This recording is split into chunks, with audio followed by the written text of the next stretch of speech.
announced she made senior partner at our family's law firm. And what about you, Emma? My aunt asked with pity. Still running that little coffee shop? They had no idea that tomorrow I'd be signing papers making me the owner of half the city's downtown. I can still hear the clinking of glasses and forced laughter from that Thanksgiving dinner. The crystal chandelier in my parents' dining room cast shadows across faces that hadn't bothered to visit my cafe in over 3 years despite it being just 4 blocks away from the family's law firm.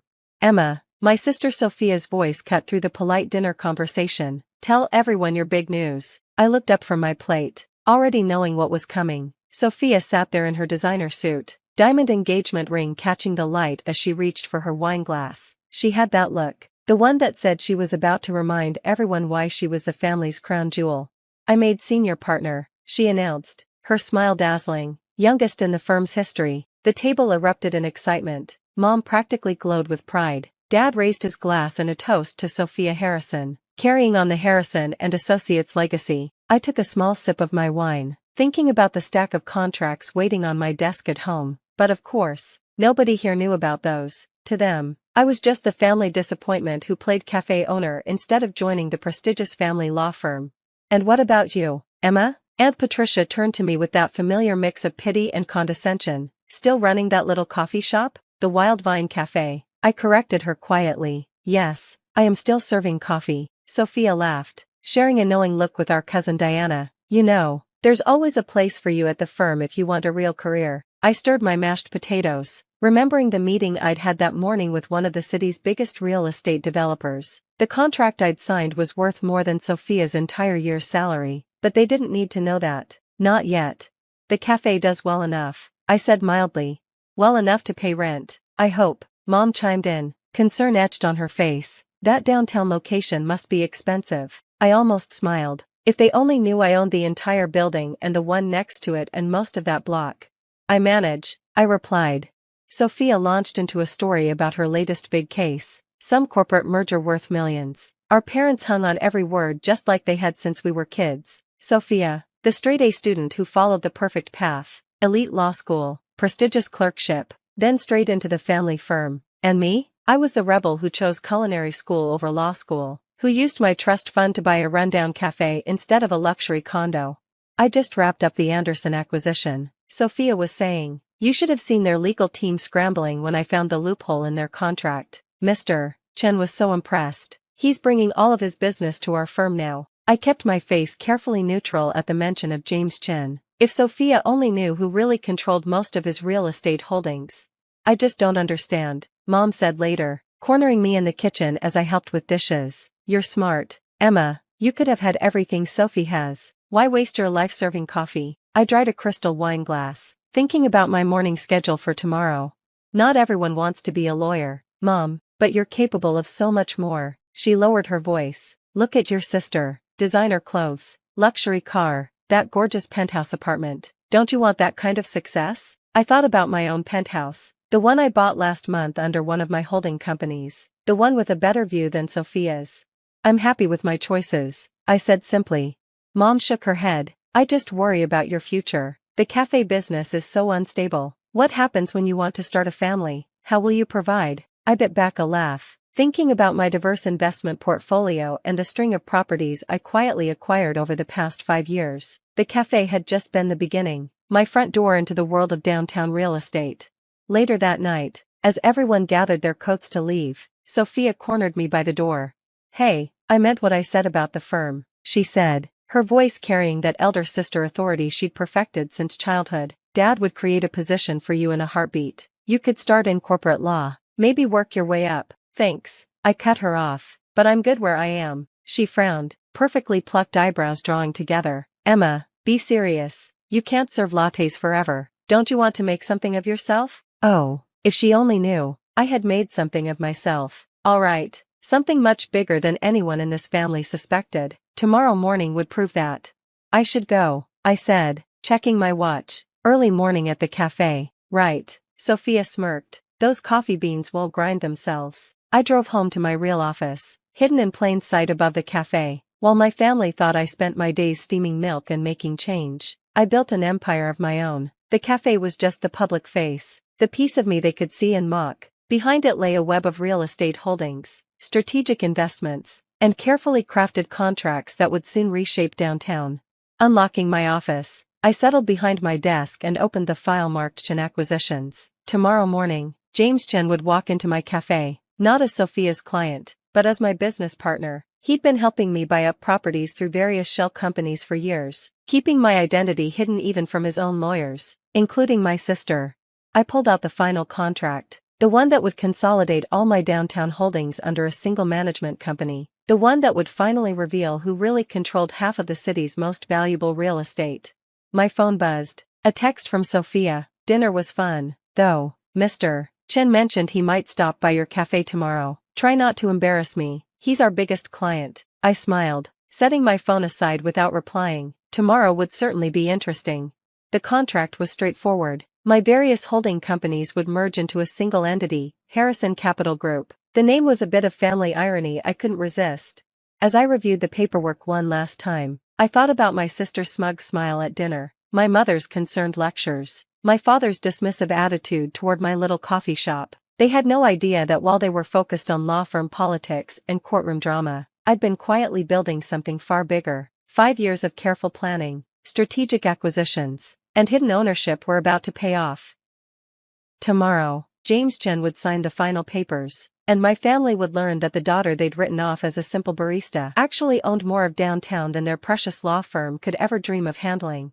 The morning after Thanksgiving, I arrived at the Wild Vine Cafe earlier than usual. My manager, Kate, was already there setting up for what she thought would be a normal day.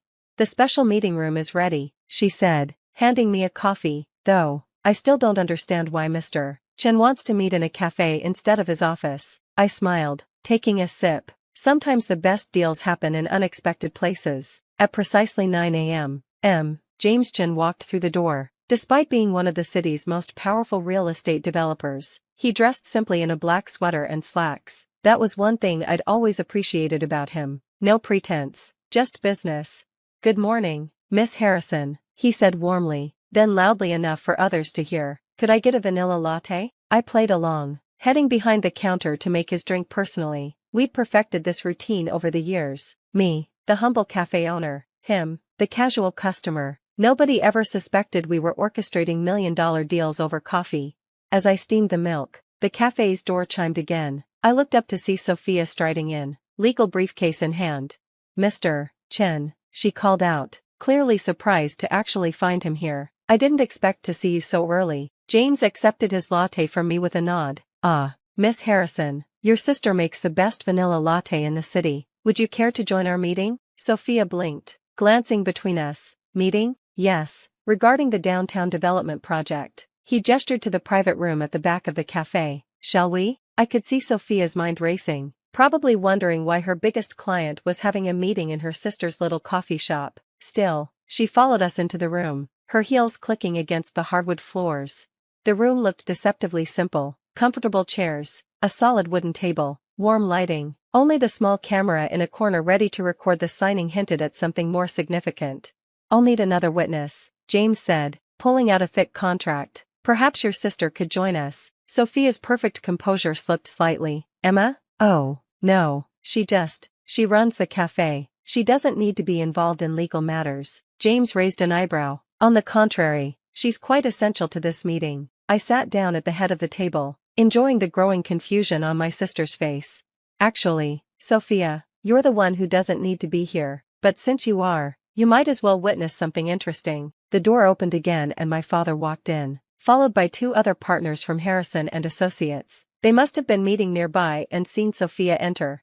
What's going on here? Dad demanded. Sophia, why are you meeting with Mr. Chen in a cafe? Before she could answer, James spoke up. Actually, I invited everyone here. It seemed fitting to sign these papers where it all began. Where what began? Sophie asked.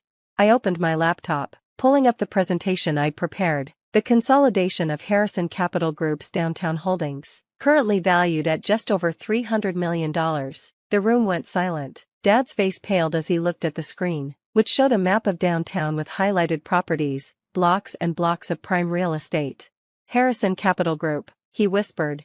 My company, I said calmly, though you might know some of its subsidiaries. Wildvine Properties, Azure Development, Crown Point Investments, Sophia practically fell into her chair. Those are all the properties we've been handling contracts for, the ones owned by Mr. Chen's investment groups. Not exactly, James corrected her. Those properties belong to your sister. I've merely been helping her acquire them quietly over the years. That's impossible, Dad sputtered. Emma runs a cafe. She couldn't possibly. I pulled out my own copy of the contract. The cafe was just the beginning. When I bought this building 6 years ago, I saw an opportunity. Downtown was undervalued, fragmented. Nobody realized how much potential was being wasted. While you were all busy mocking my little coffee shop, I continued. I was meeting investors, analyzing property values, and slowly piecing together the largest private real estate portfolio in the city. Sophie grabbed the contract, her legal training kicking in as she scanned the documents. Her face went from skeptical to shock to something close to awe.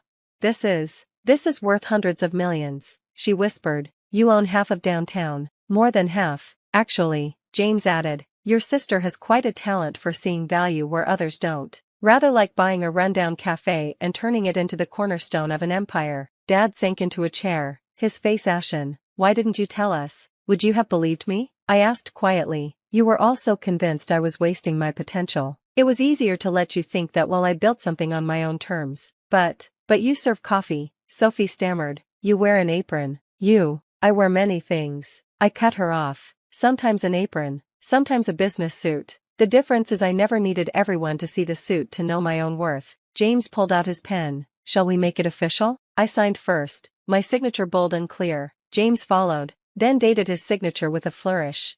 Just like that, Harrison Capital Group became the largest consolidated private real estate holder in the city. Congratulations, James said, shaking my hand, though I must say, I'll miss our early morning investment meetings disguised as coffee runs. The cafe is still here, I smiled, though I might need to expand given how many lawyers might suddenly develop a taste for our lattes. Later that evening, after the shock had worn off and the family had retreated to process this new reality, I sat in my office above the cafe. The city lights twinkled beyond my window, my city, in many ways.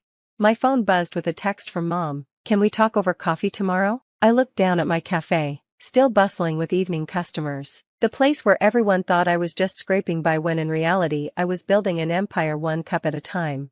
Sure, I texted back. I know a great little place downtown. I hear the owner's doing pretty well for herself. Sometimes success doesn't look like what others expect. Sometimes it wears an apron and serves coffee while quietly buying up the building next door. And sometimes the best revenge isn't proving others wrong, it's proving yourself right. I closed my laptop and headed downstairs. Tomorrow, the newspapers would announce Harrison Capital Group's consolidation, and everyone would know the truth. But tonight, I had a cafe to run. After all, that's where the best deals happen.